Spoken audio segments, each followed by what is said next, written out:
A ver, ¿puede un solo día contarnos de verdad cómo está el mundo? Pues hoy vamos a hacer precisamente eso. Vamos a viajar a un día muy concreto, el 22 de marzo de 2026, 24 horas en las que el planeta pareció aguantar la respiración, para entender un poco mejor las tensiones que nos definen. Y el día, ojo, arranca fuerte. Arranca con una frase que, vamos, hizo temblar al mundo entero. Estas fueron las palabras nada menos que del presidente de Estados Unidos dirigidas a Irán. Un ultimátum de 48 horas que puso a todo el mundo en alerta máxima.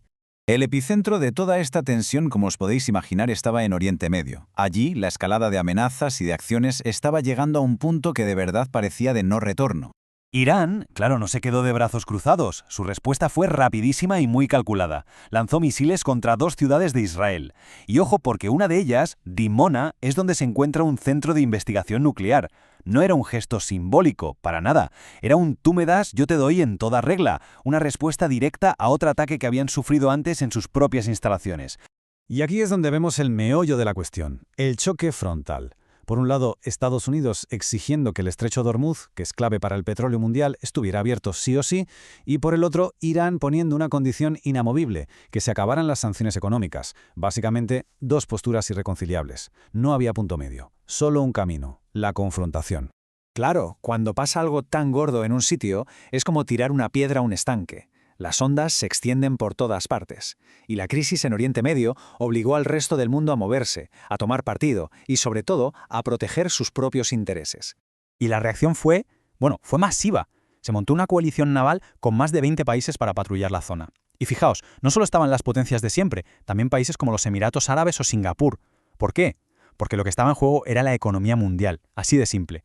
Querían garantizar la seguridad en una de las rutas marítimas más importantes del planeta.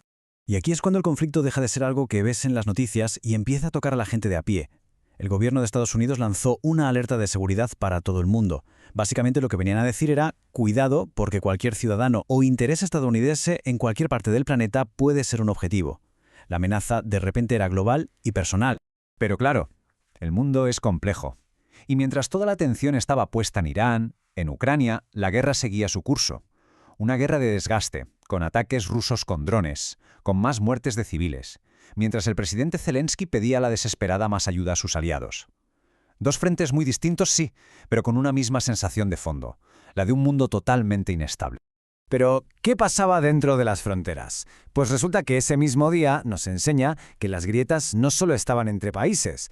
Al mirar hacia adentro, muchos estaban también lidiando con sus propias divisiones, y la cosa estaba que ardía.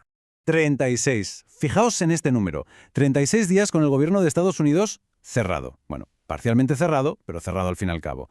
Y eso no es solo una cifra, es que tenía consecuencias muy, pero que muy reales en la vida de la gente. Y aquí tenemos un ejemplo perfecto. Como había menos personal de seguridad en los aeropuertos por la falta de fondos, la solución fue mandar a los agentes de inmigración a reforzar los controles. Un parche, vamos, que dejaba muy claro el nivel de caos que estaba provocando el bloqueo político en algo tan básico como la seguridad nacional. Y que nadie piense que esta polarización era solo cosa de Estados Unidos, ni mucho menos. Si mirábamos a Europa ese mismo día, el panorama era muy parecido. En Eslovenia, una lucha a cara de perro entre liberales y populistas. En Italia, un referéndum que era una auténtica prueba de fuego para el gobierno de Meloni. Y en Francia, la ultraderecha ganando terreno en varias ciudades. Vamos, un continente entero enfrentado a sus propias batallas internas. Y en medio de todo este lío político, una noticia que de alguna manera marcaba el final de una época. Fallecía Robert Mueller, sí, el exdirector del FBI y fiscal especial del famoso Russiagate.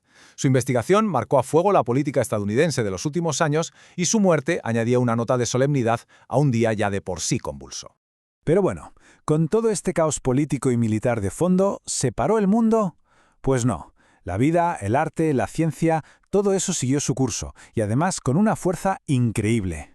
7,65. Eso es todo, un suspiro. Pero en ese suspiro, la atleta Devon Charlton consiguió igualar su propio récord del mundo. Un momento de perfección humana pura y dura, donde la única lucha era contra el reloj. Y de un estadio de atletismo nos vamos a otro, pero mucho más grande. En Seúl, los ídolos del K-pop, BTS, volvían a los escenarios después de 4 años. Una auténtica locura.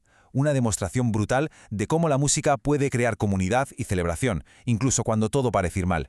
Y no eran casos puntuales. Ese mismo día pasaban más cosas. En Chile, miles de personas salían a la calle para defender algo tan básico como el agua. Y al otro lado del mundo, en Japón, una empresa anunciaba algo que suena a ciencia ficción, un servicio para guardar tus propias células madre para el futuro.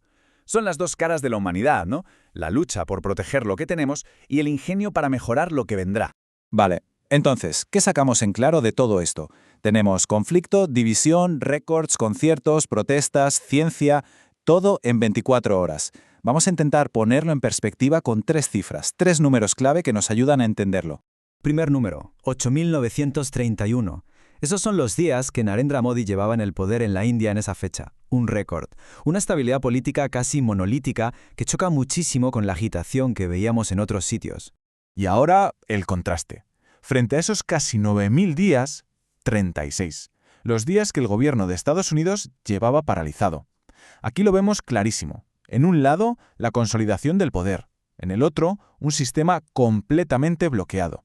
Y el último número nos lleva al futuro, $126.000. Es lo que costaría más o menos ese tratamiento con células madre del que hablábamos. Es un avance espectacular, sí, pero la cifra también nos hace pensar, ¿no? ¿Un futuro así estará al alcance de todo el mundo? Así que aquí lo tenemos. Amenazas de guerra, países rotos por dentro, hazañas deportivas y avances científicos. Todo comprimido en un solo domingo de 2026. Y la pregunta que queda en el aire es, ¿fue ese día algo excepcional? ¿Un punto de inflexión que cambió las cosas? ¿O es simplemente un reflejo de nuestra nueva normalidad? ¿De un mundo que vive permanentemente al límite?